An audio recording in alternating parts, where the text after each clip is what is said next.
Continue.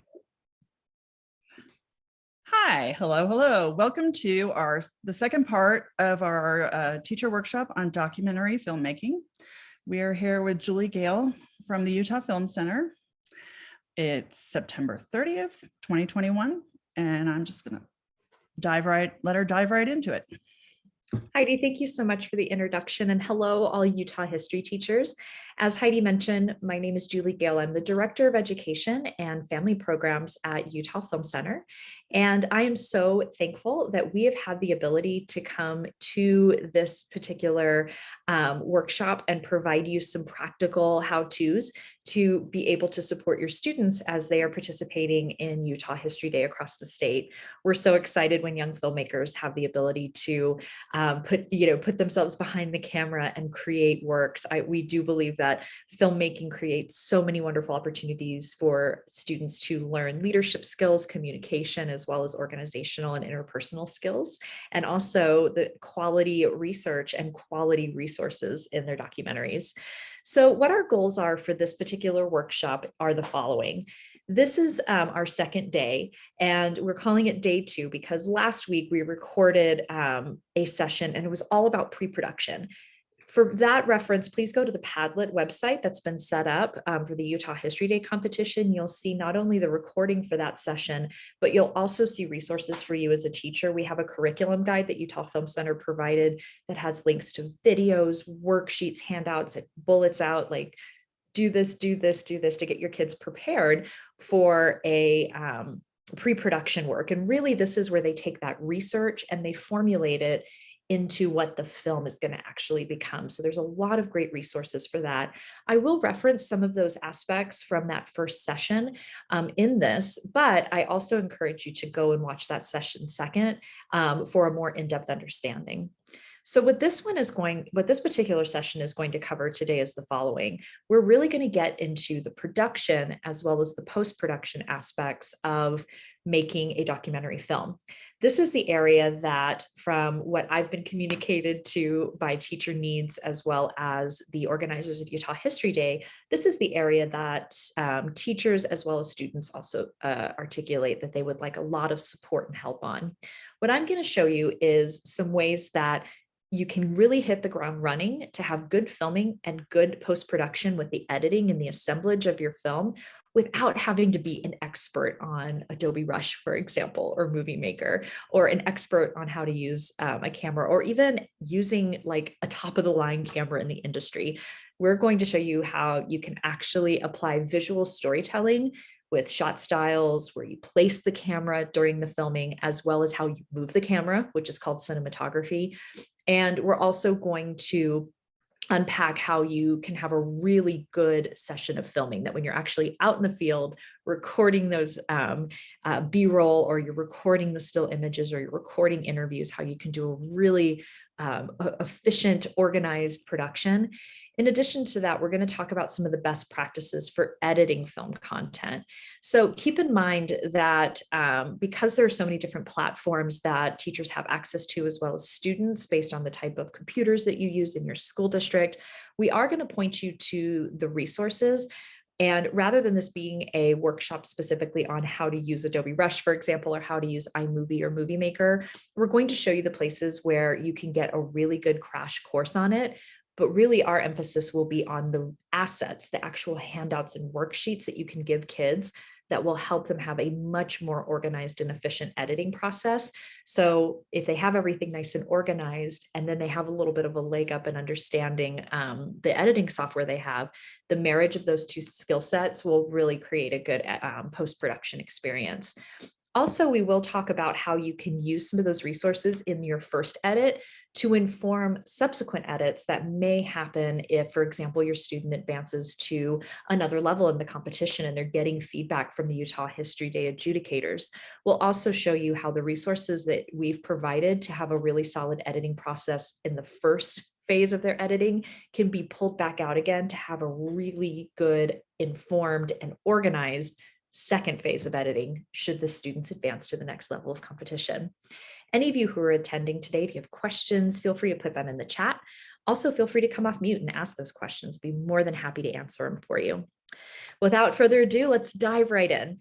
So if you're new to Utah Film Center, I did want to let you know a little bit about us. We really believe that arts education in the classroom, especially filmmaking, can have a very strong transformational power to the students and teachers that engage in it. As such, we provide free films with core curriculum standard-based study guides. We also have a film festival that we do virtually as well as in person for field trip opportunities. It's usually in the spring. We also do free in-class workshops around filmmaking, film viewing, as well as what goes behind the scenes to make animated films.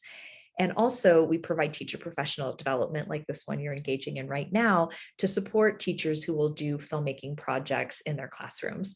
We do have the mission that we believe good film makes better humans. And so if you want to have any of these other opportunities in addition to the one you're engaging in right now in your classrooms, feel free to go to our website, which is at the bottom left of the screen, utahfilmcenter.org/education, and you will have the ability to see other opportunities you have at no cost to you as a Utah teacher.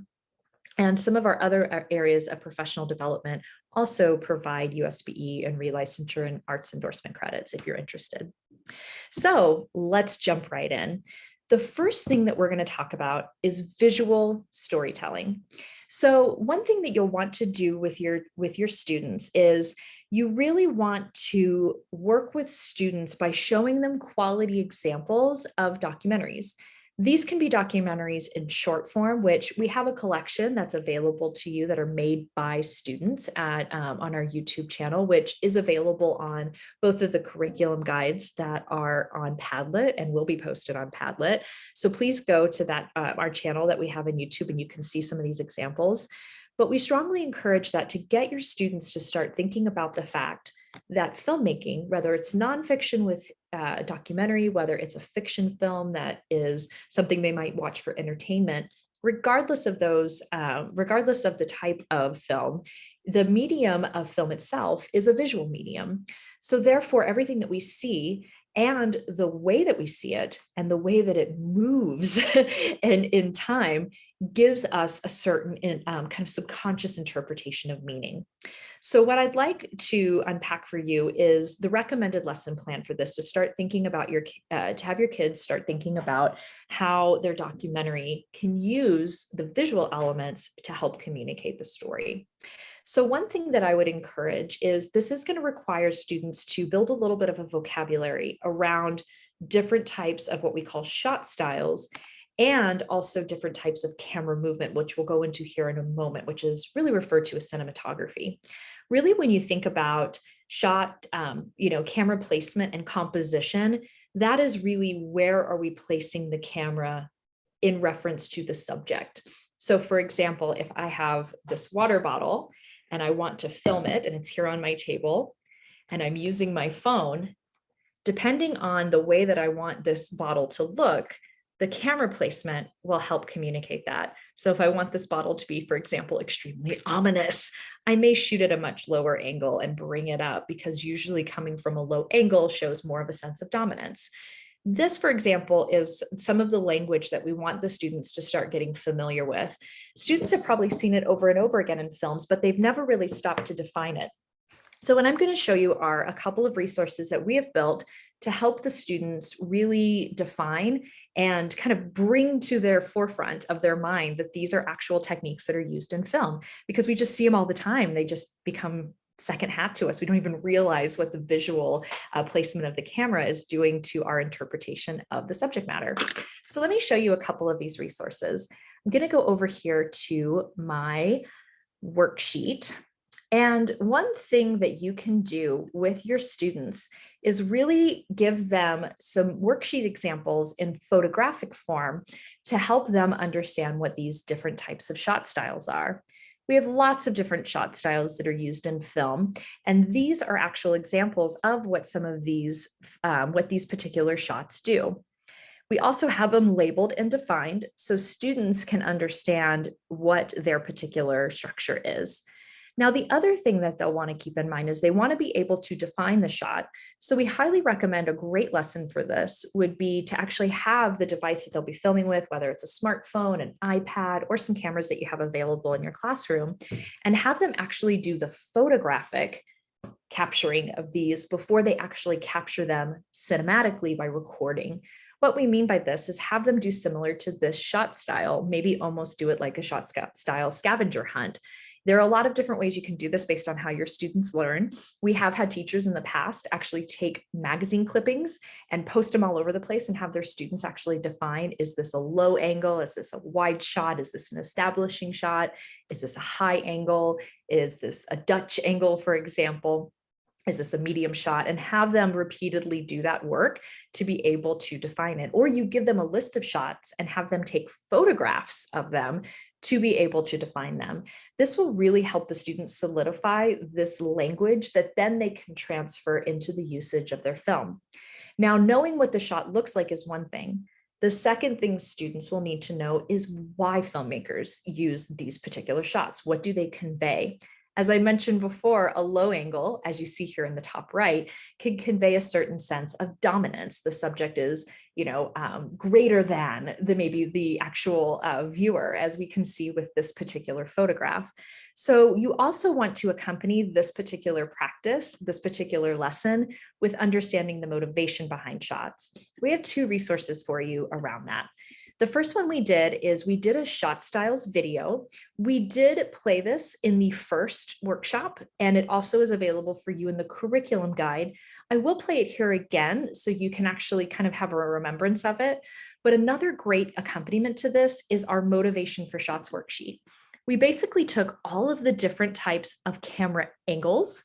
So these are all the different types of camera placement, all the different types of angles, and also the different types of movements, which we'll go into more detail here in a minute, which is called cinematography. And we've defined what these different types of angles or different types of movements or different types of placement of camera will do to communicate meaning. So this very first list of a wide shot, a medium shot, a close-up, or an extreme close-up, these are ones all around camera placement. Where is the camera placed in reference to the subject area? So you'll want to have your students go through that. So for example, a close-up gives a much more detail to the subject matter. It's definitely useful for conveying emotion. So for example, if you have an interview and it is a very emotional recollection of something that had happened during that historical moment, using the close-up can really help us, even as the viewer, go deeper into that emotion that's being conveyed, for example.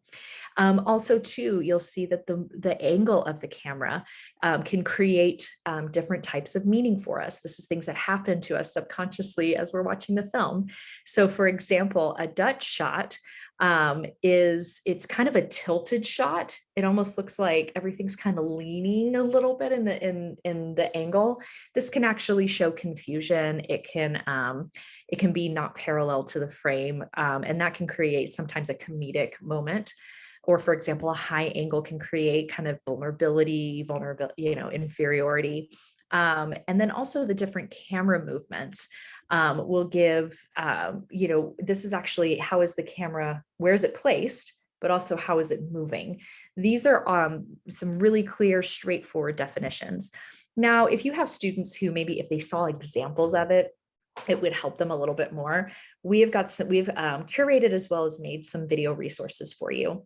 Even though we watched this before, I think it bears repeating because it's so deeply entrenched in the building that vocabulary of how camera movement placement and angles can help the students really communicate different aspects of their subject area. So let's go into looking at shot styles, and I'm actually going to turn up the volume. And here we go. There are a ton of options for how to successfully capture the scenes for your film with your camera of choice. And how you set up and frame your shots will change how your audience feels when they watch your film. Let's talk about a few shot types and camera moves that you might try out on your next project and why they can help you tell your story.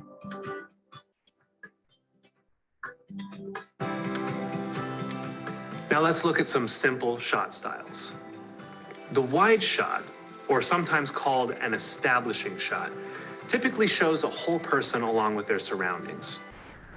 This shot is often used to establish a new location or give the viewer a sense of place.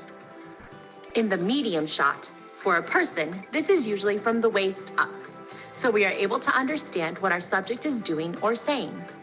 This is often the fallback shot to provide content and dialogue. A close-up increases the viewer's attention on a specific character, action, or thing. The close-up might be of a person's face, showing heightened emotion or something really important to your plot, like a clock ticking. An example of extreme close-up might be someone's eye or the tip of a pen on paper, and is often used to artistically increase audience engagement. A typical film will use a variety of these shots to engage the audience and keep them informed of what is going on in each scene. A few other less common shot styles are Dutch, where the frame is not level, which might show confusion or humor. High angle, a camera shot from above, which makes the subject feel small or less than. Low angle. This is a camera shot from below, which makes the subject feel bigger and more important. Now that we have an understanding of the types of shots you might use, let's talk about camera movement. The default position for the camera is static or locked off. In this setup, the camera doesn't move at all, and the action in front of the camera is the main focus. Handheld. In a handheld shot, the camera has a slight natural movement. This shot helps the viewer feel like they are part of the scene versus only an observer. This can also create a feeling of uneasiness or uncertainty. Pan and tilt is camera movement based on moving the camera lens across the scene from one thing to another, either left to right, pan, or up and down, tilt. When you zoom in and out, you are making whatever you are focused on, either bigger or smaller in the frame. The tracking or follow shot is when the camera follows your subject as they move. There are a couple of other rules of thumb that you should be aware of. First, the rule of thirds. To apply this composition rule, pretend like there are 2 vertical lines and 2 horizontal lines drawn on your screen. You want to place the eyes and face of your subject on either of the top 2 intersections. Science has proven that viewers are more engaged when we as filmmakers stick our subject or area of focus on one of these intersecting lines. It's crazy, but kind of true. Most cameras, tablets, and smartphones have the option to display this grid on your screen, so you can easily frame your subjects on these intersecting lines. Another consideration is called leading looks or nose room. If your subject is looking off screen, give them some room in the frame to show that they're looking at something off screen. If you don't, it just feels awkward. So this video is available for you all on our YouTube channel. If you go and search like Utah Film Center Media Education, it's actually unlisted because it's only exclusively for teachers who go through our professional development program. However, I do have this detailed out in the curriculum guide page that I'm going to provide. I highly recommend that you have your students go through this and build this vocabulary, get it really solid in their mind, and actually maybe even watch a short film or a short documentary. That's another activity that can be really, really fun for them. And actually under this listing that we're going to provide, we do have some other short documentaries, instructional videos, PSAs, and personal narratives that I encourage have your kids in the class watch them and have them actually try to identify all the different types of camera angles, all the different types of camera movement and composition that is used. The more that they practice identifying that, the more that they will get it really deep into their knowledge to then be able to go into that application for the documentary themselves. That is really what we encourage in terms of that defining, is to really get the students understanding how that visual storytelling works to support their particular film. Now, one thing that we will want to do is you've probably at this particular time, if you go sequentially through our lesson, you may have started doing what's called a shot list for your documentary. Now, filmmakers can really choose two things, usually with the shot list, because it does have a lot of maybe photographic materials that you're also putting, maybe intersplicing together with interviews and some B-roll, which we'll define and unpack a little bit more. The documentary shot list can sometimes be a little bit more organized, since you're varying the types of film that you're actually putting in your documentary. Usually documentaries have a combination of those three things that I defined, whereas a more traditional film might rely more on one type of structure, like we saw in the example film here just a moment ago.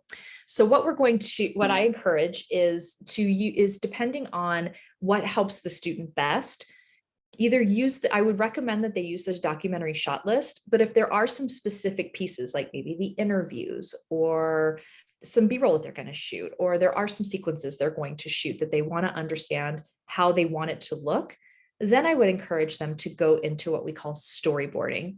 Storyboarding is actually drawing the angle and the actual composition of the items and the objects that they're filming. So let me give you an example of what this actually looks like. We're going to provide you these worksheets as well. We really like the four storyboard because it's just a little bit more efficient for paper.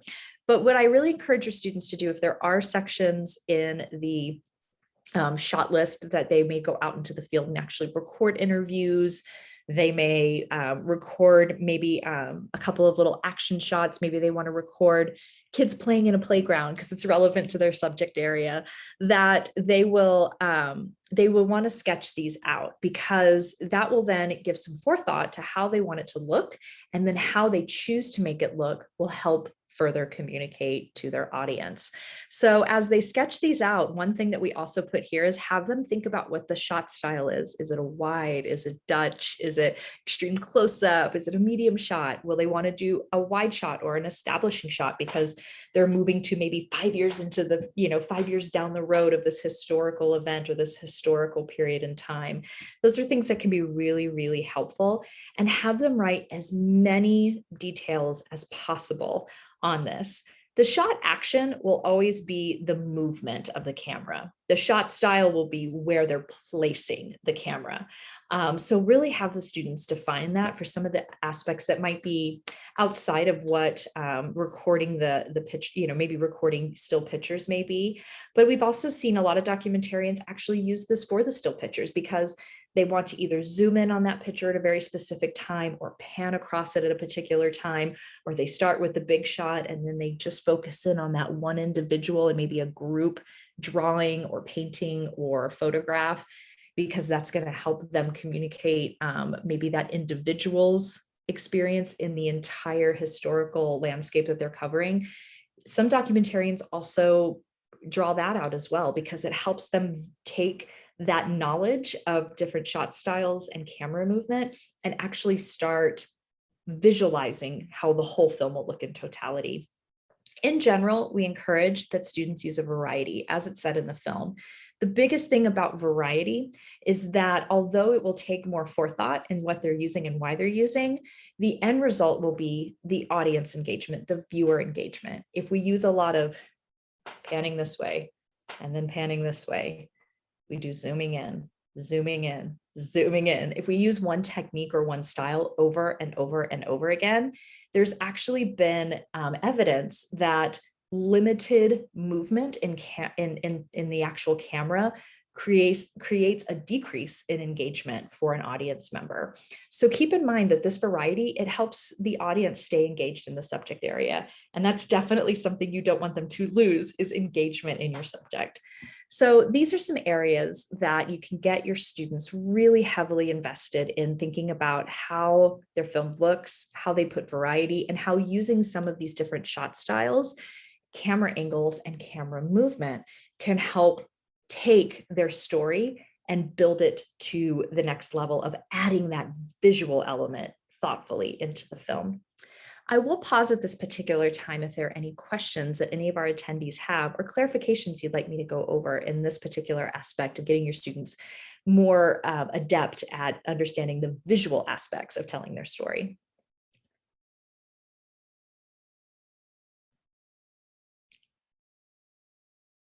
All right, none? Well, if you have any questions, always, I'm going to have also my contact info at the end of this. Utah Film Center is also dedicated to being a mentor for any teachers or students that have questions as they're going through the filmmaking process. So you always can ask us questions, and just us as sounding boards can support you with your particular work that you're doing. Now let's go back to this idea of getting your students thinking about actually having all of their work put together in a logical format. Really, what we would encourage is, after you've done the lesson plan on having the students work through the definition of the different types of shot styles, the motivation for shots, and how they're defined. Also, we have some great resources where we've put together these particular worksheets, as I showed you here in a moment in those videos. I also would go back and do more of a review lesson on the documentary shot list. The documentary shot list is almost like a big to-do list, as you remember, that can give students just really a list of all the things they need to capture in their film after they've decided what they want to use for research. Even though ours is only 2 pages long, it's very likely your students will print that second page maybe 3, 4, 5, 6, a dozen times more. But really what it is kind of their playbook on how they're actually going to film. We highly encourage that the students that are working through this, they think about every single shot and every single shot style. We also go as far as putting in production roles, because sometimes our students do group work in terms of their film. Since your students will most likely be working more independently, probably this production roles area will not be as heavily utilized, but it is there should you in the future want to do more of a group project where you're dividing out different roles for your students. So what I'd like to show you now is, quite often we talk about these particular, different types of worksheets, but we want to show it to you in action. So what I'm going to do is actually put a link in the chat, and don't worry if you're watching this later, we're actually going to provide all of this information for you later as well. But we're going to watch actually a student documentary. And those of us who are viewing this live right now, we're actually going to look at the shot list that the group did for this assignment. We're going to look at some of their paper edits, some of their research that they did, so you can see how all of that pre-work that they do with these handouts and worksheets, how it turned into the final product of the film. So with that being said, let me actually give you the link to this and copy the link. This is very interesting. I taught this last section last week with 2 screens, and now I'm on 1 screen in my laptop in the office. So it's kind of going a little bit differently. So this particular link that I put in the chat, this is actually copies of the handouts that the students completed to be able to do this documentary that we're about to show you.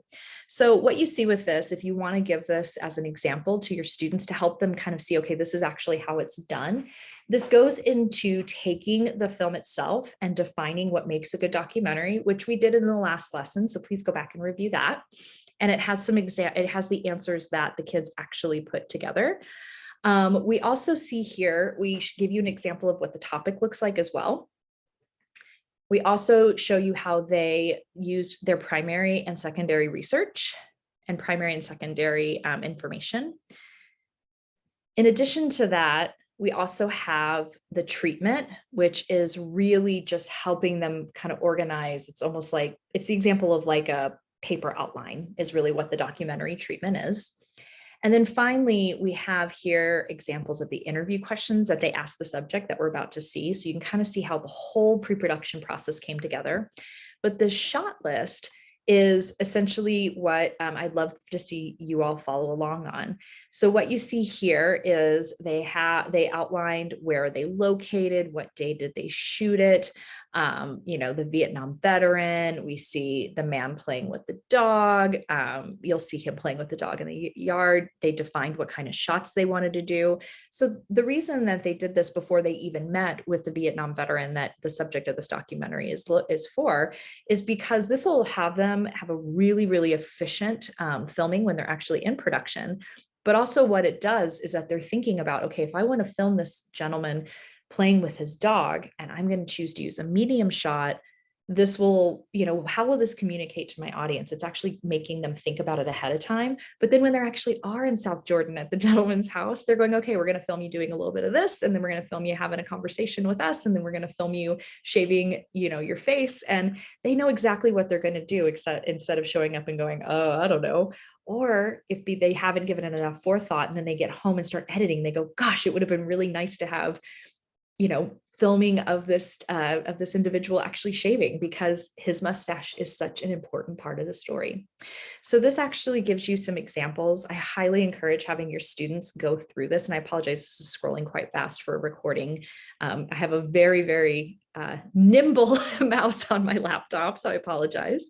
But I really recommend having your students look at this and start having conversations about, why is it meaningful that they did a close-up while the Vietnam vet was shaving his mustache? Or why is it great to have a wide shot when he is changing a location and cleaning his motorcycle, for example? So going through and watching an example with the actual worksheets filled out, it can also be another way that your students can understand how the usage of different shots and the motivation for shots and camera movement can help support their story.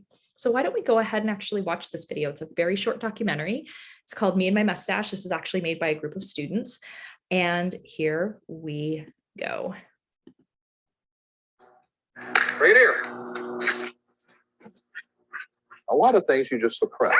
You say, well, okay, this happened, and let's just put it aside and let it go, because you have to get on with life. But when I rub my mustache, and in the memory of, if you will, Robert Greenwood, you really have these, deep philosophical thoughts about, how can we really change human nature?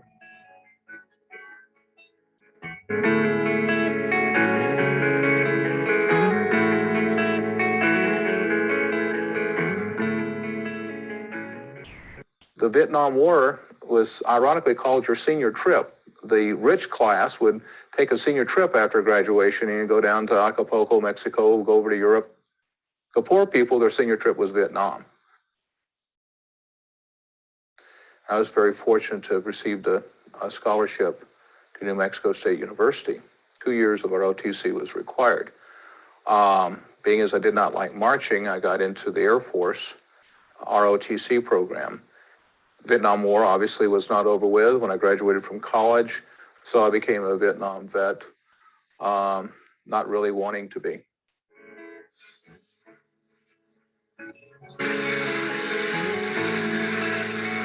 The psychological impact, I think, depended upon at what level of the war you were in. I was very fortunate to be an officer. I was very fortunate to be a pilot. If you will, we flew to the war, and we had a detachment. We lost a lot of friends over there. We lost good fighting buddies. People were shot down.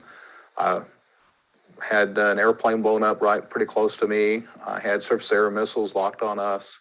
So it was a tense situation, but it's not as psychological as, say, Mr. Johnson had, where he was on the ground and you're in the Army, and you're walking along a trail, and all of a sudden your best friend is nothing now. I guess what really psychologically affected us were people back home and the news media that were really calling us, the people that were over there as the instruments, war criminals, baby killers. We had rotten vegetables thrown at us. We couldn't go anywhere unless we were out of uniform. And I really feel like that psychologically really impacted a lot of my generation.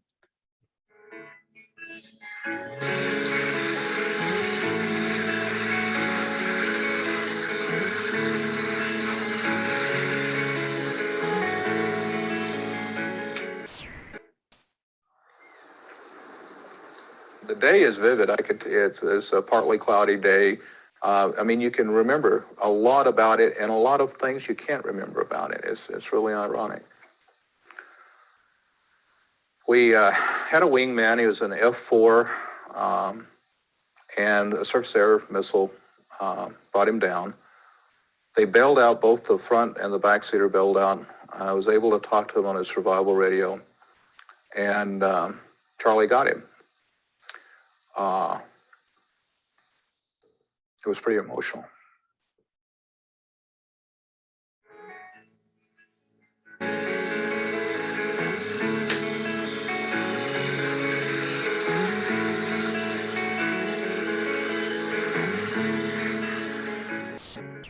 My navigator and I just made a comment, said, well, you know, what we do is get a bracelet.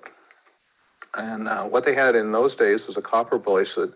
And with the people that were captured, they'd have their rank and their name on and their service affiliation. Well, this was Robert Greenwood. And we were not allowed to wear jewelry as Air Force pilots and air crew members. So we decided that we would, instead of having a copper bracelet, we'd grow a mustache. And we'd shave it off when he came home. And he's never come home.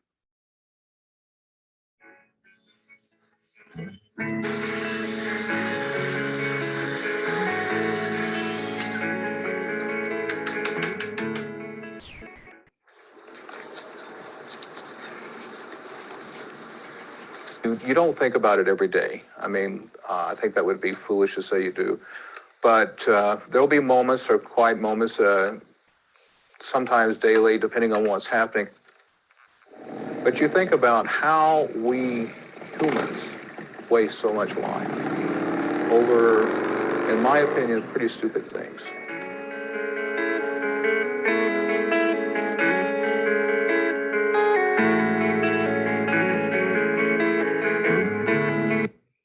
Okay, I'm gonna stop right there.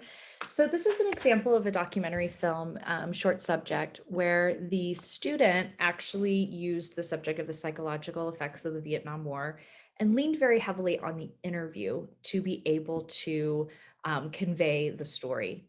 Now, one thing that you saw is that the film had a lot of variety of different types of shots.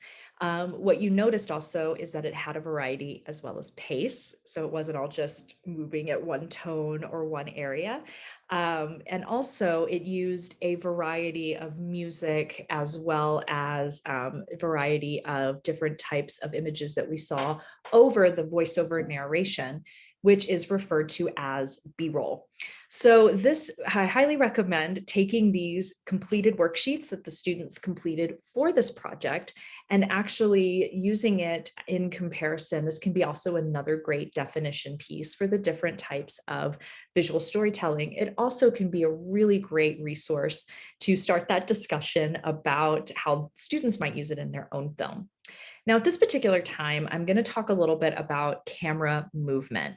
Now, camera movement, we can go into a tremendous amount of detail with it, and we could probably do a whole class in and of itself only of camera movement. However, for the sake of time, we're going to really get into probably the most common areas that your students might actually use camera movement, especially in the subject form that they have. So when we refer to any type of camera movement, this is not where it's placed, but how the camera is moved based on its placement of the subject. This is referred to as cinematography. Like camera shots, as well as camera placement, we also encourage students to give some forethought and planning to how they want to move the camera. Similar to the lesson that we have for helping them define different camera shots and also different types of angles, we also encourage that the similar type of application is used to help them define different types of camera movement. But what we see with camera movement is that it has a much more active emotional response to the viewer. Since it has a much more emotional response to the viewer, whether we're zooming in or we're moving the camera across, then we want the students not only to define what type of camera movement it is, but also in tandem to defining how it makes them either feel or understand the subject a little bit better. So what we've done is actually curate a really good resource. Depending on the grade level, I would recommend probably if you're teaching kids under 6th grade, you may want to definitely review this before you show it, because there are a couple of war scenes in it that might not be suitable for different types of age group viewers, but there's a really great curation of different types of, let Brian in. There's a really great curation of different types of camera movement and the meaning behind it with this particular video. This particular video is actually Oh, it has an advert. So why don't I just minimize that and let it run for a second.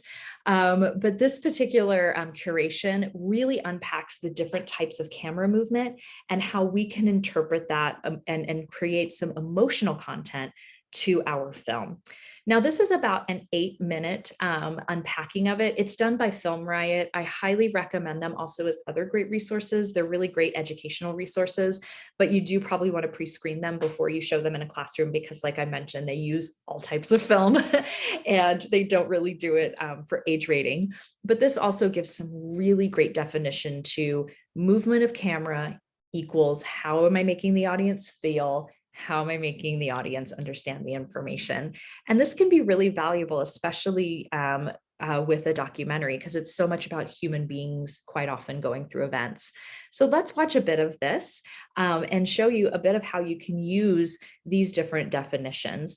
You can also use this and take another short subject of a film or something maybe that was previously done for Utah History Day and help them define it, or also have them define it on a film that is a favorite of theirs. Quite often you'll get a really, really strong response, like, in Boss Baby, when he does the big zoom in, when they make the discovery that the baby can talk, it conveys this type of emotion. The students will get really active in those types of answers. But this is a really great straightforward definition video, which we'll watch right now. Today we're looking at adding meaning into your camera movements. Everything you do in your film is saying something to your audience, whether intentionally or unintentionally, with the latter being the one that you want to steer clear of as much as possible. Whether it's a decision to add in a specific sound, show a violent moment, or cut away from it, or what today's episode is about, which is how you move your camera.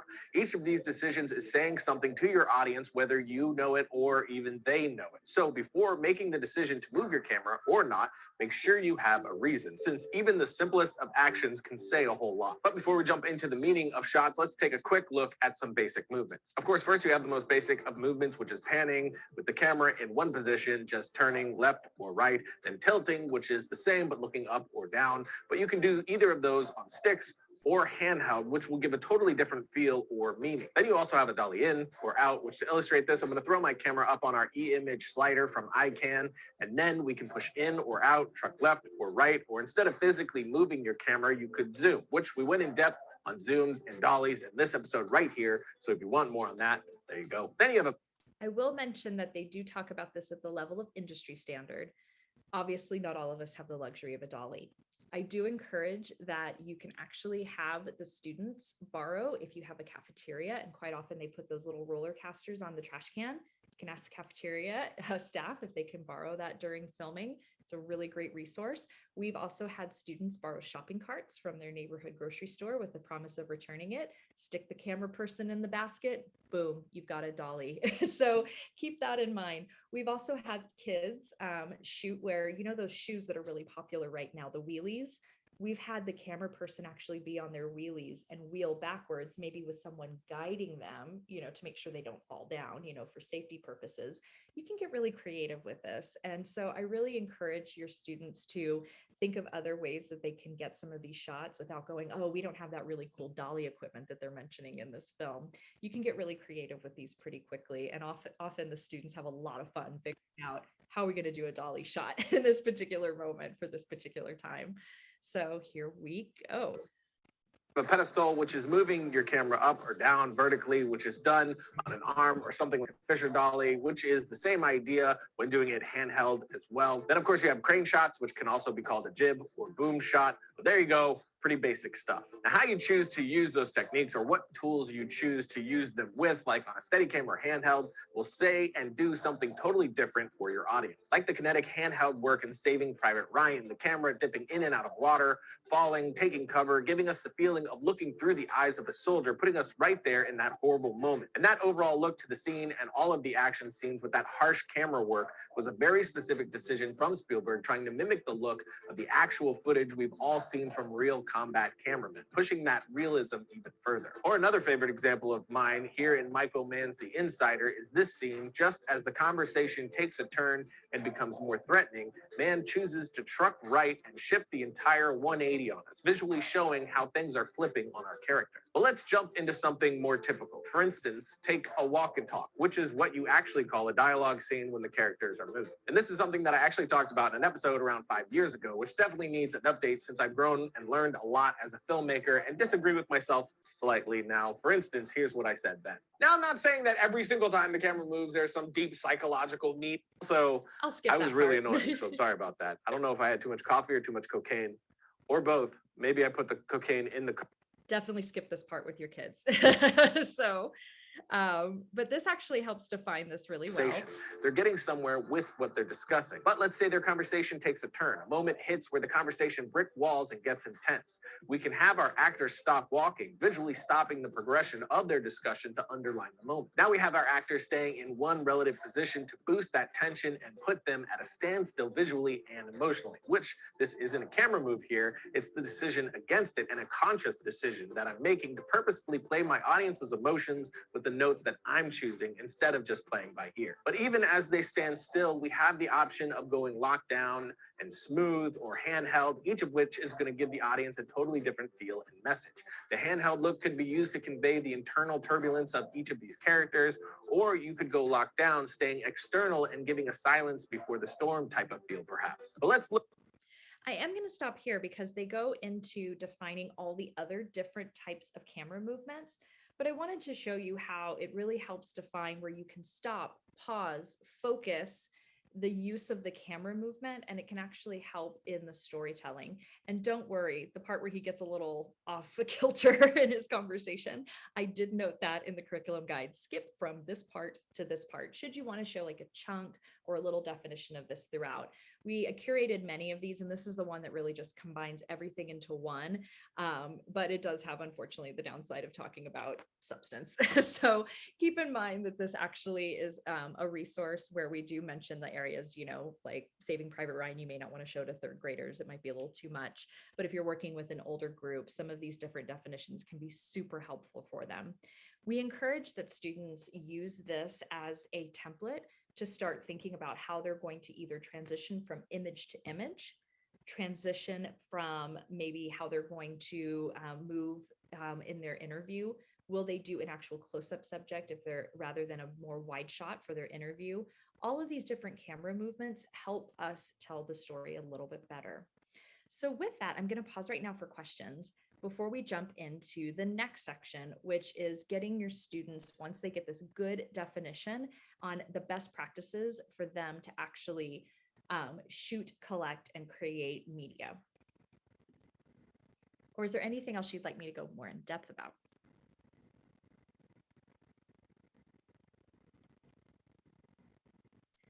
All right. So the next piece that we're going to talk about is that your students will want to give consideration to the different types of usage of content.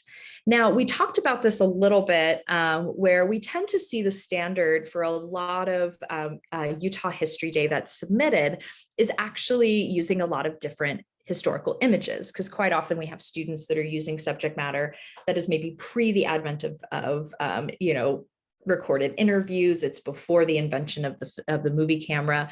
One thing that we'll want to keep in mind is that anytime, and this is kind of a new this is a definition not only for the students, is that any time that they are using any type of subject matter that is being played over voiceover narration, or any type of content that they are showing that is being shown over voiceover narration of a piece of the interview, that is considered what we call in the industry B-roll.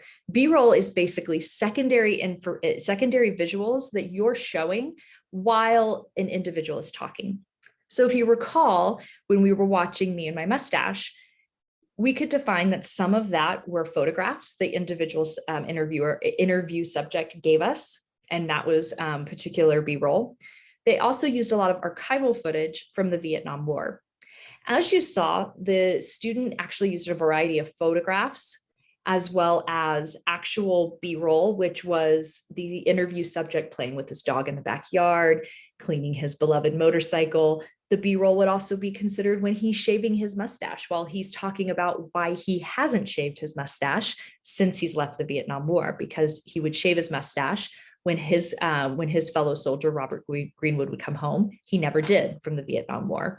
So because of that, those particular different types, and you saw there was quite a variety in the example that I showed, we want to encourage our students to have as much variety as possible, even if they're using a historical subject area that has maybe the limitation where they can't get a lot of archival video footage, like you could, for example, if you were doing the subject of the Vietnam War, because it happened obviously at the time the cameras were invented, and there's a lot of archival footage from all of the things that were shown daily on the news at that time.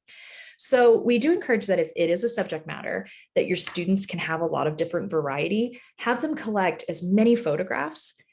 Also, have them in the interview shoot a little bit of B-roll. You'll want to put this on your shot list. Quite often you can do this where after you have done the interview subject first, you've interviewed the answers to all the questions, ask them if you can shoot a little bit of B-roll with them. And you'll probably have to have your students define to the interview subject, well, what is B-roll? So for example, we recently filmed some promotional videos that were having teachers do testimonial about Utah Film Center's resources and workshops. What we had them do is some of them sat at the computer after we were done, and always do this after you're done with the interview because they tend to be a little bit more relaxed, and they also tend to be a little less robotic, like I'm at the computer. It looks a little less stagey, but have them actually maybe shoot the interview subject. Maybe they are watering their garden, or they are at their computer looking at old pictures of maybe friends on Facebook or something, for example, that is about the subject area. Really have your students get creative with this. But another way that they could actually collect meaningful B-roll is to ask the interview subject, for example, what are some things that you enjoy to do? Do you have a collection of photographs that I could film you thumbing through that are from this time that you're describing? Do you have magazine clippings? Do you have a recording of something that I can watch, that I can film you watching? Or do you have a video recording of something that I may have a copy of to include in my documentary? These can be really great questions that are outside of the interview questions that can help your student collect some more meaningful footage, especially if they're using an interview. It can give them more variety of footage beyond just the go-to photograph, photograph, photograph, photograph. Also, if they look on archive.org, there is a very, very strong collection, and there's a very strong collection of a lot of different video footage if it is from a time where video was collected, and that can be very, very, very helpful. Another thing that they may want to look at, let's say, for example, they are doing a subject area where there wasn't the invention of film and they're not having an interview subject, so their ability to have variety is limited. There's still other ways that your students can get really creative with creating B-roll and still be able to have really strong communication. One example that we give for this is quite often historical events are site specific. One thing that we do encourage is to look very carefully online. Let's say, for example, they're doing something at Wounded Knee. If you search Wounded Knee on archive.org, you would be shocked at how many different footage is on there of just people walking around the historical site itself. There's also quite a bit of it that is also public domain. If you go into a public domain search of people who just uploaded, hey, I'm walking around with me. And you can actually use that as B-roll for those particular areas. Also, it's really fun if they're doing maybe a subject area that's right here in their backyard to actually go to the location and film a little bit of footage. This can create more variety, and we encourage a lot more B-roll, especially since the students do a lot of presentational narration in the older historical aspects, to give them a little bit of variety. And then also using that cinematography to also have it look a little bit different every time you see it. It's not just always fade in, fade out, pan left, pan right, zoom in, zoom out. Really give them some variety. They can actually find that they can put together quite a bit of footage. We actually found this to be quite surprising when we started doing public domain searches of just some historical locations. You'll be surprised how much of that just public domain footage is out there of just stuff that, maybe you can't travel to South Dakota, or maybe you can't travel to Pennsylvania at this particular time during your project, but you'll be able to find those types of footage that can really enhance the story and put some variety behind just having lots of different slideshows, for lack of a better word, of images. So this is the BRoll. Really have your students start to think about what are they going to show, and encourage them to think outside of the slide deck of historical images and drawings and paintings. This will really give them the ability to have that variety that you're seeking in the actual footage itself. So now we have done a bit of unpacking and defining how we're going to actually film it. Now, let's talk a little bit about what to do when the camera is in hand and you're ready to actually go into filming. Before we do that, I'm going to pause briefly for questions. If anyone who's viewing this live has a question for me that I can help define a little bit better, or just talk a little bit more in detail about.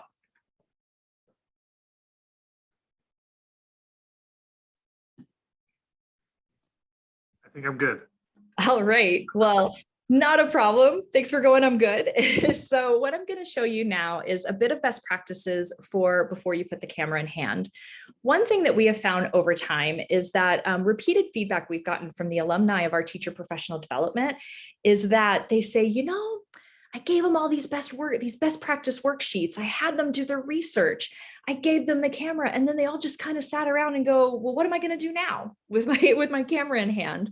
If you as a teacher have ever had that experience, we'd like to actually flip the script with you a little bit on how you perceive the sign off to getting to production.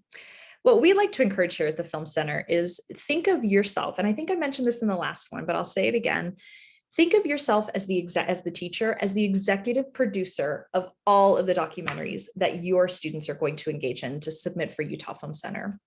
An executive producer essentially is someone who signs off on creative as well as technical decisions that are made in the production of a full-length film, whether it's a documentary or whether it is a fiction film.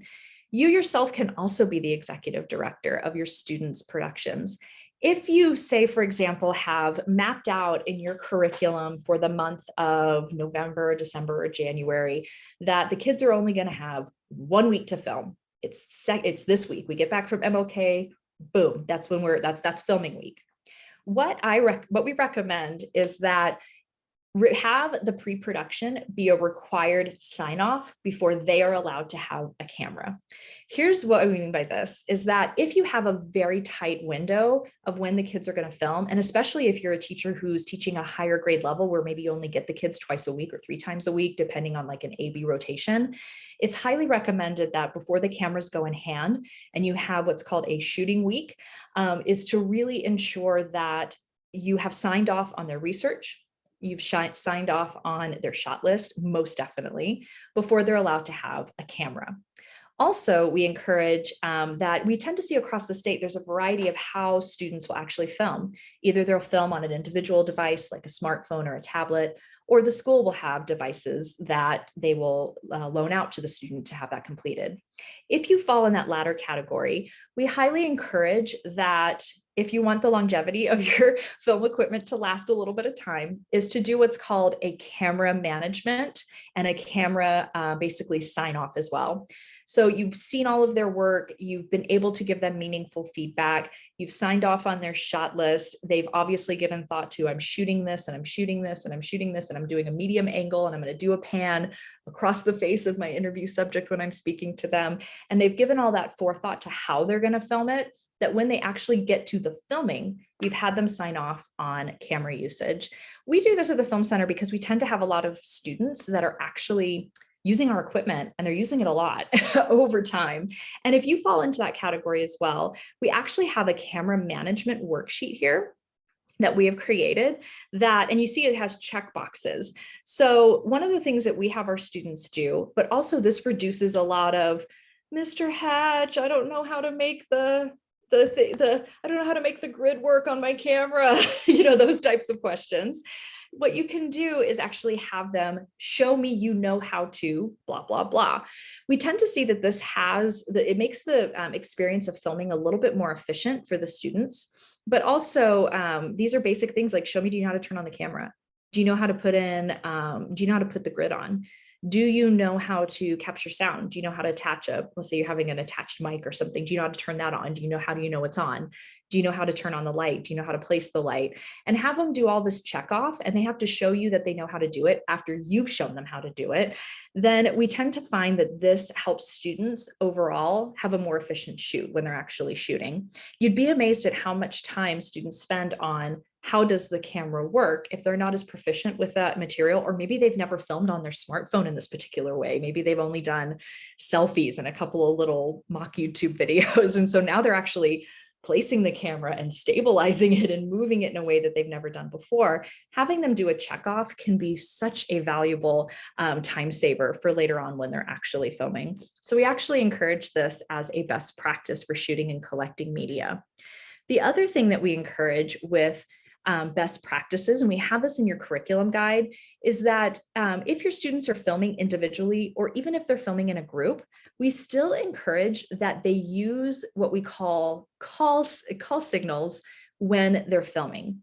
The call signaling really helps them know, okay, when does the shot actually start and when does it actually end? This will help them once they've filmed and filmed and filmed and filmed information, that they actually can go back to that footage and go, oh yeah, that's when it starts. They're not doing guesswork because they just turned on the camera. So what we do encourage is that when the students are actually filming, that they actually say, let's say they're in a classroom or they're using a shared hallway, they say, can I get everyone quiet please while I'm filming? Or we say quiet on the set, but you know, that might be a little, little much, or you can do it to have a little fun with the kids. Also, you always want to say camera rolling, which means it's been turned on. I'm starting filming. And then you do want to say action. Action will be very helpful when the student goes back to actually watch the film, and then say cut when it's kind of at the stopping place. Then they might have a little bit behind it and then they turn off the camera. What this will do is that when they have all that footage later on, it makes it much faster. They have a verbal cue to know, okay, I just need to trim up to this point. All that's junk, and everything after cut is junk. I can turn that off. Another thing we encourage is that, you know, you've probably seen those clapboards. Oh, I wish I would have grabbed the one. We have one down the hall, you know, where we say action and we close it. You can actually buy them for $10 on Amazon if you want to have fun with your students.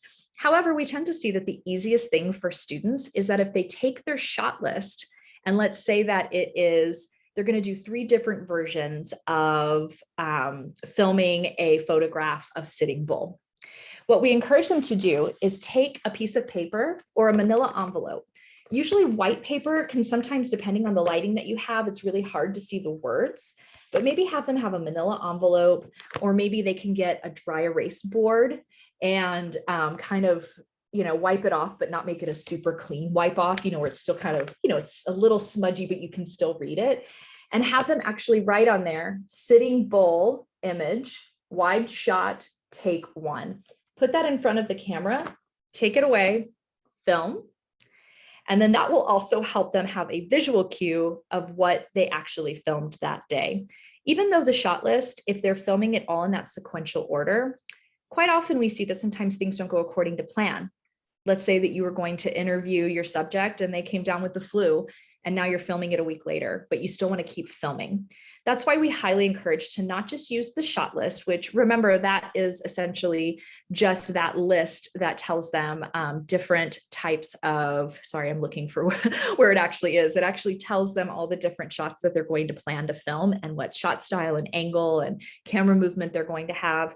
That this also gives them, they're not solely reliant on this should something get moved, or maybe they were going to film something outdoors and it happened to be a rainy day that day. Having the verbal cue of action, camera rolling, and cut, in addition to that visual reminder, will make their lives so much more organized once we get into post-production here in a minute with editing.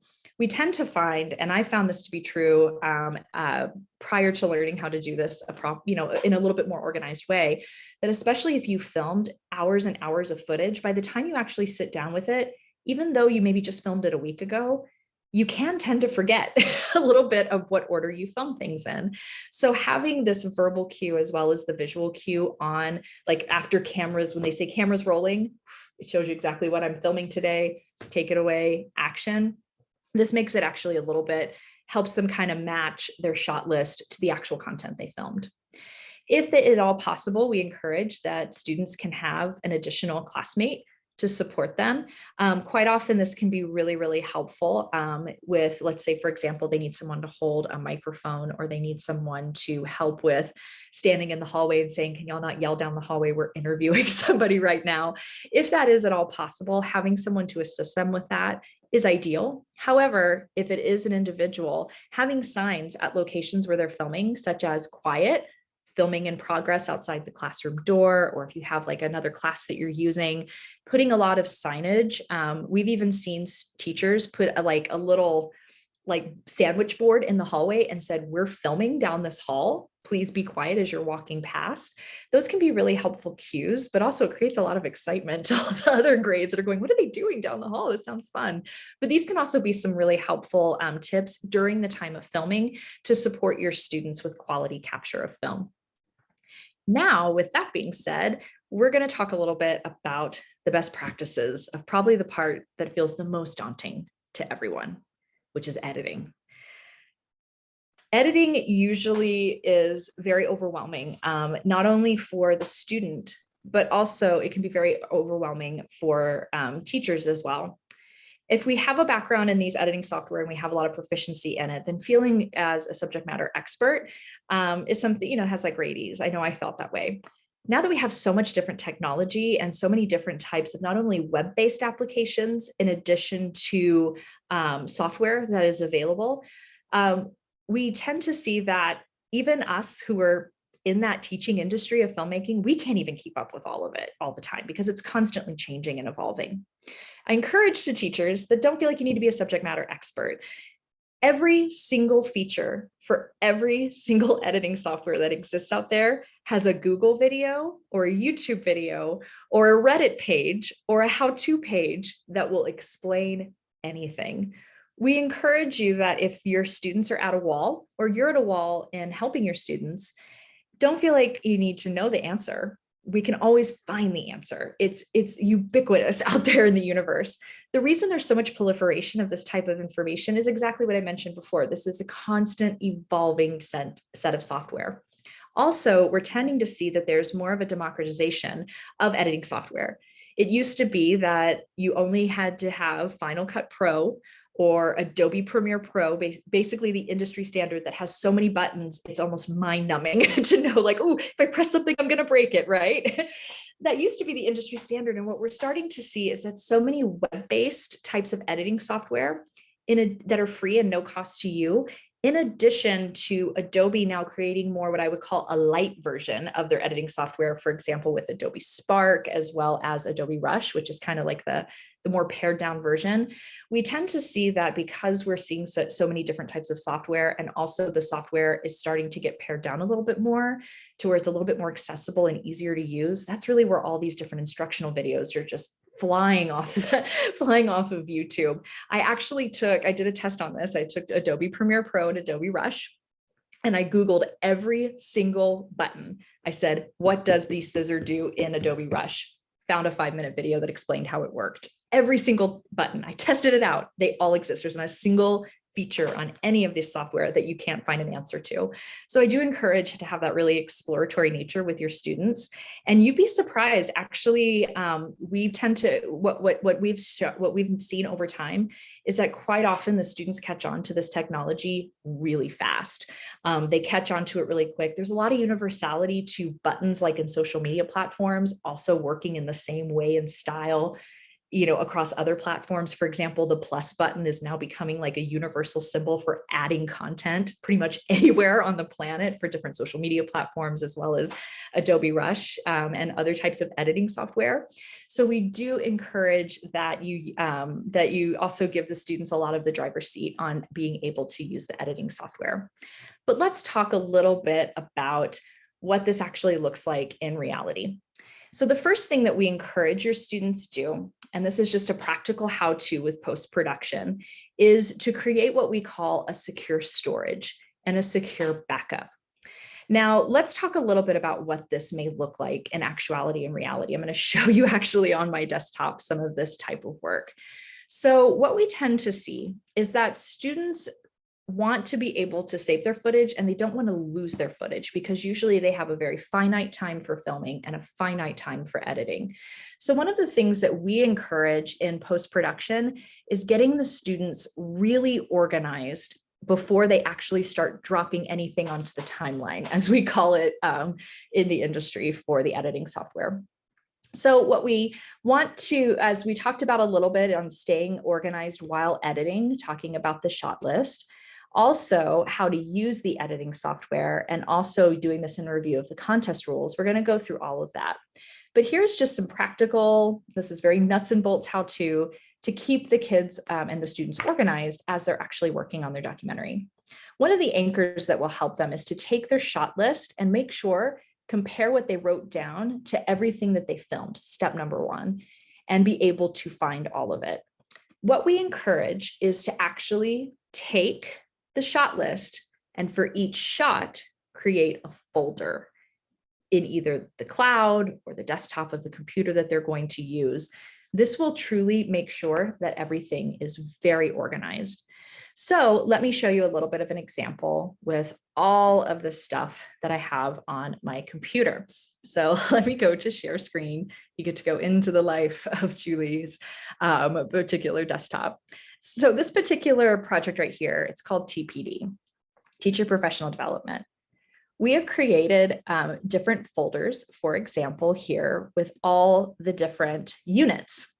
I encourage that, for example, if your students have their shot list, that every single shot that they did, it has its own folder. So maybe it is interview, BRoll,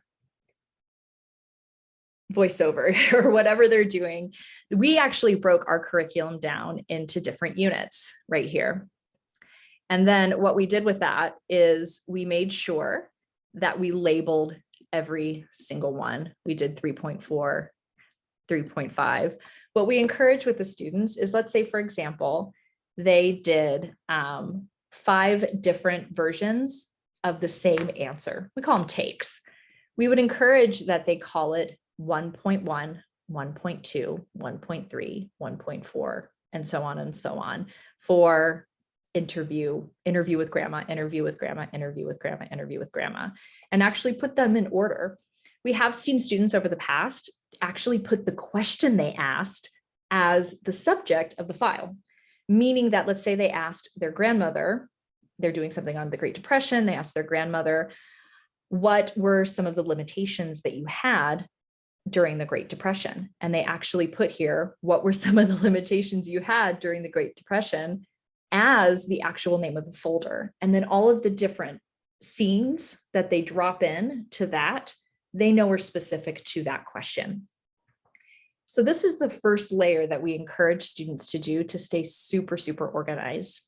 One thing that you want to consider is how the students are saving this as a backup. We tend to see that a lot of school districts use the cloud. I know a lot of us use like Google, the Google Suite for that. One thing that we do encourage is not only saving it on the cloud, but also saving it potentially on a thumb drive. The reason for this is that if you have multiple students who are engaging maybe on, like maybe you have a shared platform, it's, you know, the teacher's shared cloud space, or some school districts have it where every individual student has their own little Google Drive ability. We encourage that if they have an individual account to save it on that. If you're doing a teacher account, have them save it per folder. What I may also recommend, because we have seen sabotage in the past, that maybe also if you're doing a more teacher account, to actually save each folder and make them password protected, and only you and the individual student know that password for that.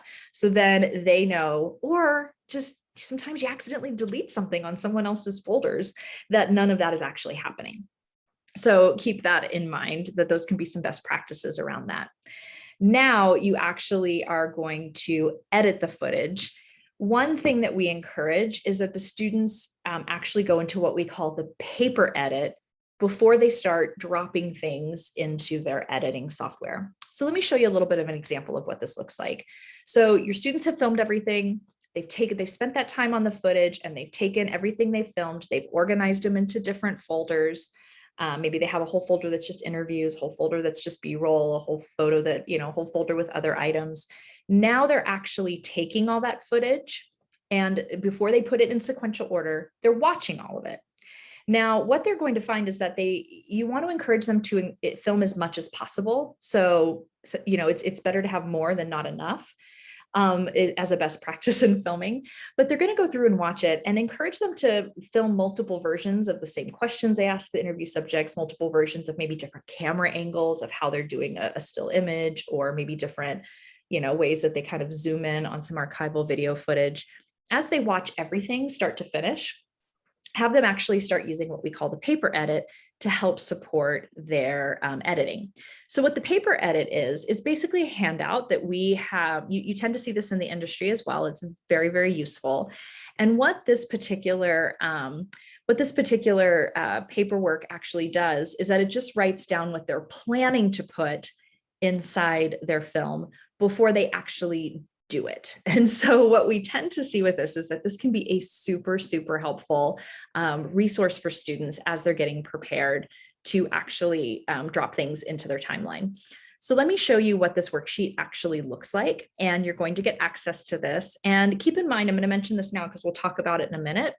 This will be a really helpful resource in combination with a super organized file folder that's on the cloud or on their thumb drive of shots, that if they advance to the next level, they can take this piece of paper and go, all right, and actually have a really, really good edit without feeling like they have to start all the way from scratch. So this will serve both of those purposes. Let me show you what this looks like. The video paper edit is that your students are going to take this piece of paper, print it out. They're going to sit in front of their computer, and they're actually going to start, watching all their footage. And they're going to take all their footage that they dropped into their file folder. And two things are going to happen. You're going to encourage them to take the stuff that they probably know 110% sure that they're never ever going to use. Maybe they filmed something and they fell out of the shopping cart while they were doing a dolly shot, for example. So yeah, we're probably not going to use that. And I'm speaking from personal experience. We got rid of all that footage. We put it in the bloopers when we made a film in college one time because I fell out of the shopping cart while we were doing a dolly shot. So it's like, yeah, we're probably not going to put that in the final version of the film. So you go through and everything that you're absolutely not going to need, or maybe they recorded something and there was this plane that flew over, but they recorded it a second time and it was better. Have them take all of that footage and actually put it in what they call a saved trash bin.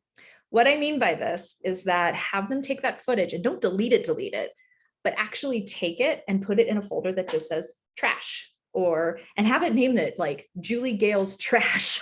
So they know it's theirs, because you might have multiple trash folders if you're working off of one account or multiple accounts. So have them name it as their trash folder and have them drop all of that in there first. Then have them watch all the good footage. And actually, let's say, for example, they're watching some footage, and here's what they would actually do with this footage. They would take it and they would actually take the recording and they would start editing it. So let me give you a little bit of example of this. So we've got this video right here and we're watching it and we're going.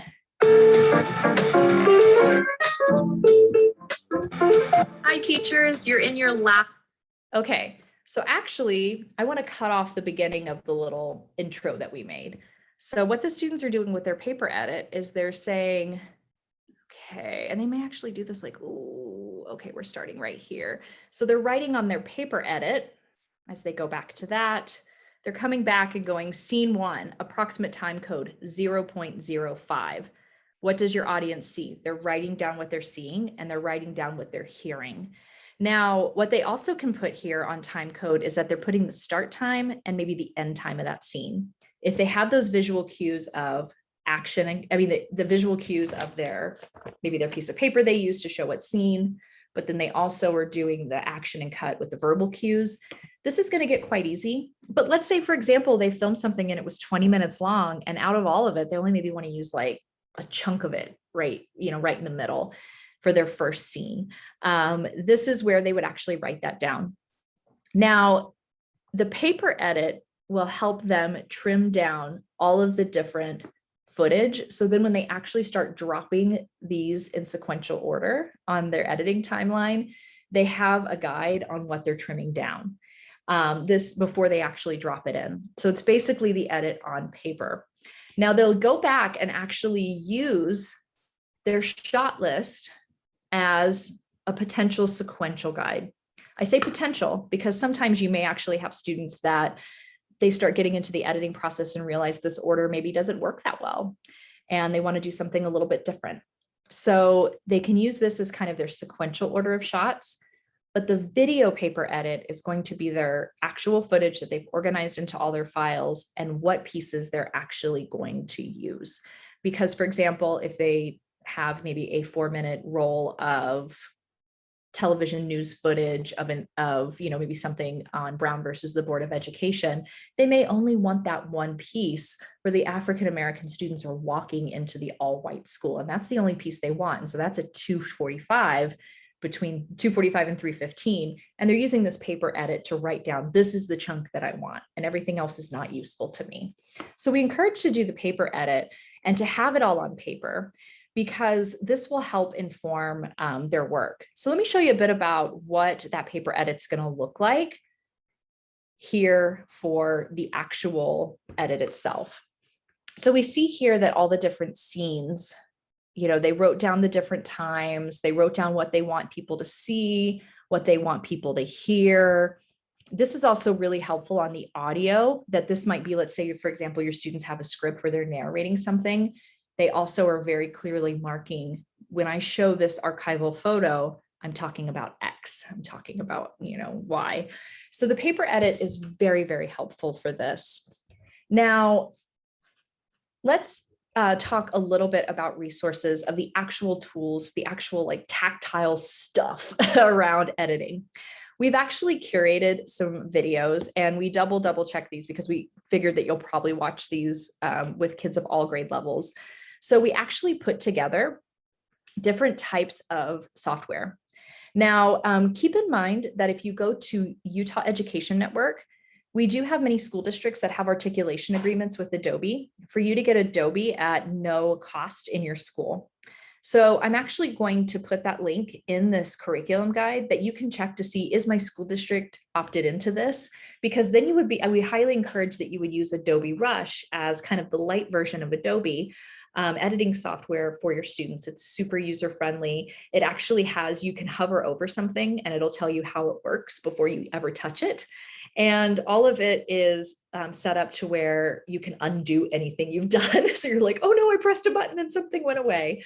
We also see that sometimes our students work in a Windows version or iMovie.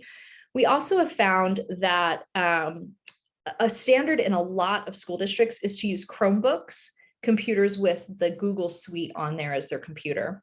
We tend to see that Adobe Rush and Windows Media Player and iMovie, those apps don't tend to work really well with Chromebooks. We also have curated a list of what we call browser-based editing software. And these are where you can do up to 3 projects before they put that watermark over it that says, Filmora or WeVideo on there. And we've actually curated a few of those too. So if you find that, okay, that's all well and good, you've shown me some best practices on editing software, but we do Chromebooks and none of this is compatible with Chromebooks. The web-based ones actually have unlimited cloud storage and work very well with Chromebooks. So we tried to also curate based on the most common types of software that the school districts have across the state. So we also have those resources for you as well. And on your curriculum lesson plans, we do put the links where you can check to see, does my school have the opt-in with Adobe? And all I have to do is just request it, and I get the free download for educational purposes. So one thing that we do encourage as well is that before you get your students into that final exporting of video, is to actually go in and have them review the contest rules of submission again.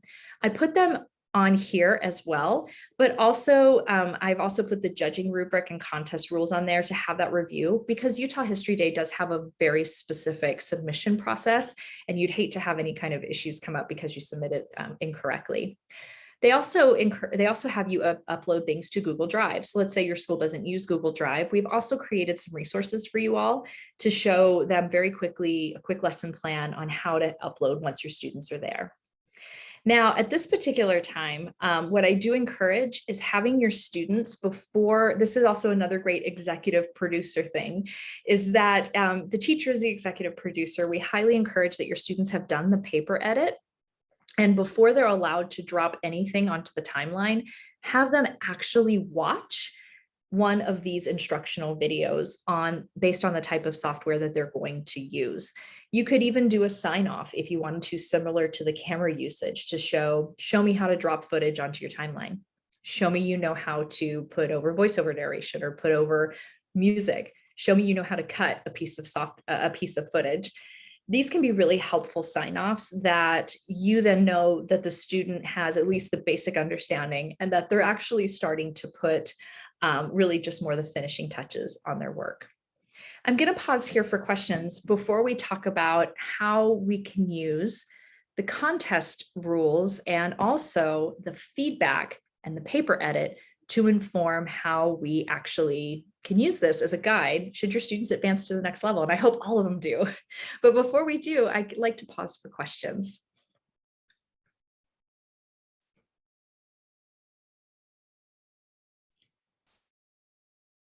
All right, let's talk a little bit about editing based on feedback. So you have the judging rubric in place, and you want definitely your students to be able to meet those requirements. Let's say that you have your student do a project and congratulations, they've advanced to the next level. It's my understanding that Utah History Day has some constructive feedback that they provide for the student, that they have the student complete before they actually go to the next level of the contest. Here's where we would encourage that they use the video paper edit along with, maybe they have to bust out that old trash folder. They thought it was trash, but now it's treasure. And also looking at this as a guided route to a re-edit of a film. So let's talk a little bit about this. I highly encourage that when the adjudication session happens, that your student actually comes with the paper edit, which is basically the paper roadmap of what they did to edit the film. Now, what they also can do is bring in a variety, maybe you use different colored pens or you use highlighters, or what we tend to encourage is use a different, like put a little key in the top corner of your paper edit. So let's say, for example, they're taking this paper edit, and let me actually do a filled out one as an example. So they take this paper edit and maybe up here in the corner, they're going, okay, yellow, like maybe they do a little color of yellow equals more research and blue highlighter equals, and they actually write the key, fix the transition or, transitions or sound issues or something of that nature. Then what you will do is actually, oh, bye, Brian. Oh, great. Yes. And you will get the link to the recording. It'll be on Padlet. Have a good rest of your evening, Brian. Thank you so much for coming. But also what you'll see is I definitely have them like color code the feedback, because that will be super helpful in hitting the ground running with the edits. It's most common that you're probably going to have information around their research, around technical aspects. So probably having a color for technical aspects and maybe dividing it out in a color for camera and a color for sound. Those tend to be the most common. And then as they are going through it, if they put very, very detailed information on what are we seeing in the video and what are we hearing, they can actually write the feedback at the moment where they said, that part where the man's playing with his dog outside and he's starting to talk about suppressing war memories. All he says is we suppress memories. Well, he never really says why. It'd be great if he said a little bit more about why we suppress memories. And so that could be, re-interview or re-research. And they're actually writing it in the moment of where the paper edit is actually happening. What'll happen typically with that information is they will have 3 outcomes. They either A, need to trim it down a little bit more, and you hope that it's a lot more of that. Like, let's pare it down a bit. You got too much information. Or it'll be B, they don't have enough. If they don't have enough, then these are areas where the first step of action you'll want them to do is go back and look at the footage they did record. Is there anything that is salvageable that can address the concerns that they had during the filming? Especially since you have a finite 10 minutes or less for your filming, and the students definitely want to, put every good bit of information in there. They might find that they actually did have something that they could substitute out and place it in here. And I highly encourage that they pick a color, like maybe red. Red is really helpful. It's like a grading color, right? And actually maybe use red pen to write in where they're going to add in the paper edit something, or use red pen to scratch out maybe things they're going to take away. Also, if, for example, they go through all of this, and let's say they had a lot of sound issues with the interview to the point where it's almost unusable, but they put it in anyway. And they advanced it and it worked fairly well, but they would love to have maybe a little bit sharper filming of voiceover. They can handle this a couple of ways, make sure that they're noting that. But when everything is said and done with the adjudication in there, maybe using a color-coded system for maybe more research or technical aspects that they have done incorrectly or need to just refine a little bit more, that once they're done doing that, to actually take a new paper edit, a clean paper edit, and actually rewrite it. You'll have them do the rewrite. They'll put the notes on their original one when they're actually being adjudicated, and then have them come back and rewrite a new one.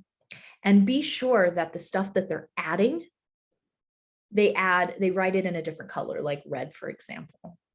The stuff that already exists in the film that they're taking away, still put it on the paper edit, but make sure they're crossing it out and making notes. Now, the big thing that they want to do with the ad is that the ads that are in red, they want to go scene by scene and look at everything that's in red. If they notice that there is anything that will require, after they've reviewed all of the interview footage, they've reviewed all of the different B-roll they shot, and they realize, I don't have anything based on the feedback that was given to me to correct the feedback that they've asked me to correct, then we highly recommend that the students prioritize anything that they will need to go out into the field and film as priority number one. If it also is inclusive of maybe some part that requires the other individual, which is the interview subject.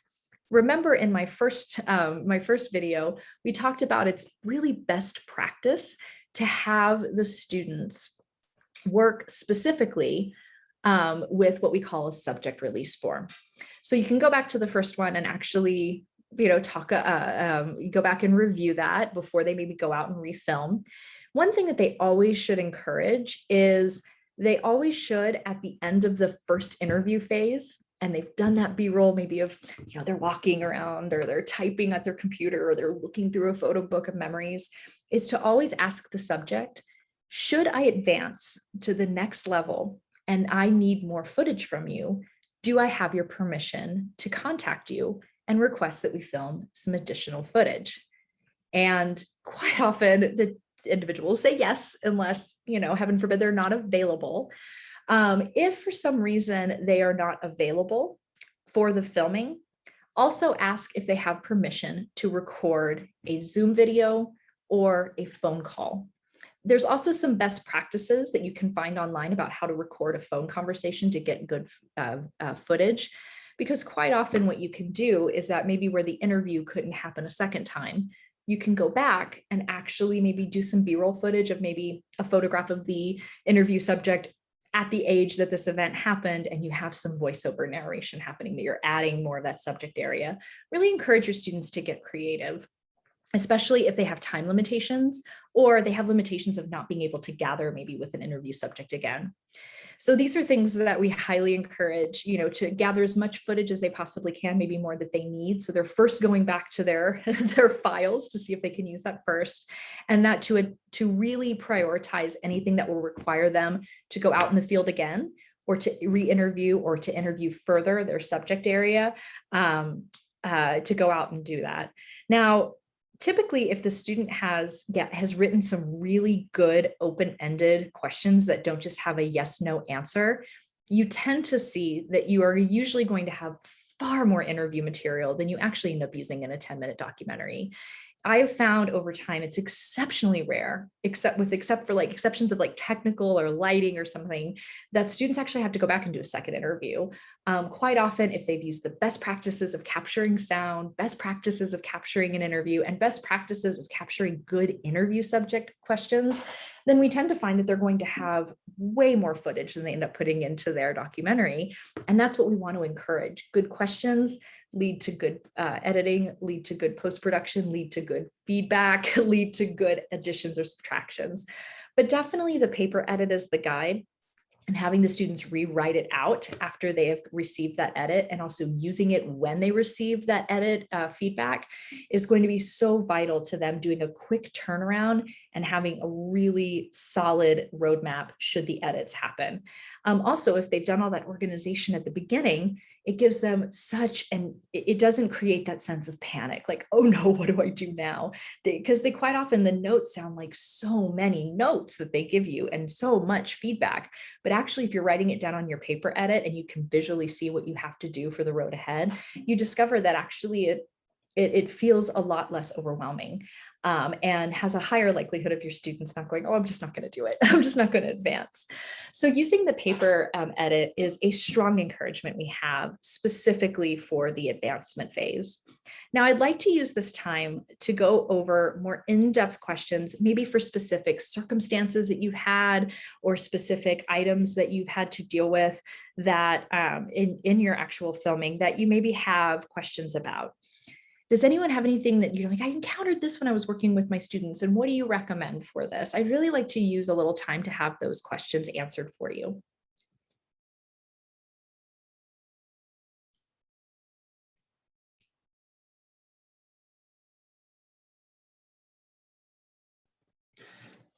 I don't think I've had enough students do videos to have the right questions, and the ones that they've done, I did have one, and he was trying to do it all on his phone. He was interviewing his grandpa who fought in Vietnam. And so it was he had stuff and he had some pictures, but he filmed himself talking on his phone to his grandpa. And then, so for the next phase, we were going to redo all that. And then he got a new phone and lost all his footage. So we just ended there. But a lot of what mine do, they do the research and then they try to find old pictures and then put the voiceover to just pictures. So they don't do a lot of filming. But that right there, what you said was great ideas, because it could have been his grandpa looking at those pictures. Exactly. And then he would have had the voice, the grandpa's voice would have been much more effective than a picture of him talking on his phone. Absolutely. Awesome. Yeah. And, you think about it, it's like you have to kind of almost pull apart all the different options that you have to see where these solutions could happen. Also with this scenario too, quite often we see students, they want to talk to a subject area, and maybe that person doesn't, they want to talk to grandpa, but they're, if I had to interview one of my grandmother living through the Great Depression, she's in Texas, and I'm here. So you can actually get really creative with doing a FaceTime video. You can get really creative with just recording the phone conversation, the actual audio, and that's all you got to worry about. Don't worry about visual. And then maybe go, Grandma, can I get a few photos? Can you put some photos in the mail? And then they can actually do the answers that Grandma had, because hearing the questions are not nearly as important as hearing the answers. As we saw with Me and My Mustache, which we just watched and you have as reference, you never hear, tell me about the Vietnam War. You never hear that happen. You hear the answers to it, and they cobble it together to help you have a clear beginning, middle, and end to it. So there's some really great aspects that can be used, and encourage your students to get really creative. Seeing some examples that other student filmmakers have done, they realize, oh, I don't have to be so literal with I'm talking on the phone with their grandparents. They can actually just take the audio of what Grandpa said and show videos, photographs of him maybe when he was a little kid during the Great Depression. Exactly. And the other one I was thinking of from last year was Trail of Tears. But it was really just him lining up photographs of Trail of Tears and then talking over that. And it was rough. So I don't know footage wise, I don't know. I don't know what. Yeah, I would highly encourage that the student look up any kind of TV news footage, of especially local news footage, because quite often you see in these states where, great, a great amount of history has happened in these states. It's very common for them to do a news segment on commemorating the anniversary of something. And so that can be a really great archival resource for that. Right. For example, when I was living in North Texas, they did we have the Chisholm Trail, which is a really big cattle run that went all the way up to Chicago, back in the days when they used to, run things on open range, and the ranchers would, take their cattle runs up the Chisholm Trail. Well, during the time I was living there, they actually put more like signage out to go, like, this is part of the historic Chisholm Trail, like this part of the highways, part of the Chisholm Trail. Right. And they did this big wrought iron thing. It's like, outside of Fort Worth, it's like this big wrought iron thing that has cows on it. It's an artistic thing that says, this is the Chisholm Trail. And they had it on TV, and students were able to use that TV archival footage, because quite often TV footage tends to be in the public domain. Right. Footage tends to be in the public domain, and they were able to grab that. They stripped off the sound of, the TV caster going, I'm out here, and they just took the visual B-roll that news broadcast had done and used it to kind of mix up a little bit of their story that they did about the Chisholm Trail. And those are things that can, we really encourage the students to dig deep and to look. Right. You'd be amazed. I think maybe Lisa, you jumped on before, after we talked about this, but you'd be amazed at how much you can find online in the public archives of people just walking the Chisholm Trail, or people just walking a portion of the Trail of Tears, for example, and that you use that on the public domain as B-roll, maybe in absence of you not able to actually physically go to the location where some of the Trail of Tears happen, and can be very, very good. That mix up. I think that B-roll variety is a big thing you want to do to avoid just the narration over slideshow, and to use the images very sparingly when they are photographic images. Right. Okay, thank you. No, those are some great ideas. Yeah. Great ideas. And I'm happy to answer any additional questions that you all have. I'm also able to just brainstorm a little in the time that we have remaining. I think you answered all the questions that I had. This has been very helpful. Thank you. I'm so glad to hear that, Carly. I know you had some questions about how do we kind of mix it up with B-roll, and what's some examples on how to capture it. And I'm glad that really helped you all. I want to also let you all know that, we're right at time. I want you to know that everything that I described here, I'm going to have available in your lesson plans. I'm also going to note very clearly, like, here's kind of the best part of different parts of the film, because, you always have to do like what captures everything versus what doesn't capture everything. And so I'm going to also put some of that in there as well. I'll also put the resources you have available as teachers that are no cost to you in the state for editing software, as well as those other resources. I'm also going to put some web-based ones on there if you're going to be working off of Chromebooks. And unfortunately, Adobe and a lot of these other technologies don't work well on Chromebooks. However, they are working on it, I heard, for Adobe, because they're like, oh, wait a minute, we've got these like billion-dollar articulation agreements with schools across the country, and schools use Chromebooks. We need to work on that. So they are working on it. But in the meantime, there's also some really great web-based editing tools that you can use, which will all be included in the curriculum guide. That's going to be posted by the Utah History Day and the the Utah History Day team on the Padlet. So be looking out for that, as well as the recording for this. But also, we at Utah Film Center want you to know that, our job is to be of service to teachers. That's our number one people that we in the education department that we know are kind of like our people. So keep in mind too, that you also always have the ability to reach out to the Film Center for support. We have a lot of people that provide media mentorship. If your students have questions, we can come in via Zoom and do a Q&A session with your class. If they have questions about, hey, I'm working on this, we can do one-on-ones with you as a teacher, or maybe you as an individual student. If it is permissible geographically, or also with safety precautions during the pandemic, we also have the ability to come to schools and also answer some questions while your students are maybe in the production process or the editing process. And the method of delivery, we're very flexible on. So please, I encourage you, this is me as the Director of Education here at the Film Center. We want to make sure that you know that this isn't just end here, that we are available to all Utah teachers to be of service if you have any questions at all as you're going through this process, because our shared goal is that you're as successful as possible with your students completing Utah History Day projects.